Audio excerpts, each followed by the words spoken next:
السلام علیکم۔ سورۃ نساء کی آیت نمبر 4 میں ہم جانتے ہیں کہ دوسروں کا مال اور اچھی قسمت کو دیکھ کر ہمیں کیا رد عمل دینا چاہیے۔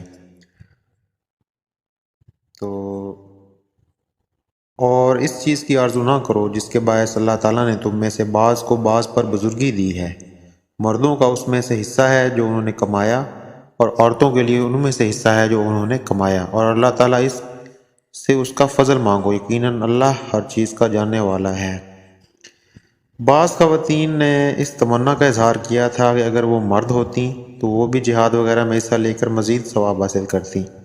اس آیت کریمہ نے یہ اصول واضح فرما دیا کہ جو باتیں انسان کے اختیار سے باہر ہیں ان میں اللہ نے کسی شخص کو کسی اعتبار سے فوقیت دے رکھی ہے اور کسی کو کسی اور حیثیت سے۔ مثلا کوئی مرد ہے، کوئی عورت، کوئی زیادہ طاقتور ہے، کوئی کم، کسی کا حسن زیادہ ہے، کسی کا کم۔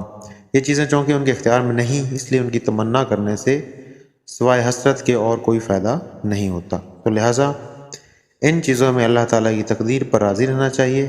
البتہ جو اچھائیاں انسان کے اختیار میں ہیں انہیں حاصل کرنے کی کوشش کرتے رہنا چاہیے، اور ان چیزوں میں اللہ تعالیٰ کی سنت یہ ہے کہ جو شخص جیسا عمل کرتا ہے ویسا ہی اس کا نتیجہ ظاہر ہوتا ہے۔ اس میں مرد اور عورت میں کوئی فرق نہیں ہے۔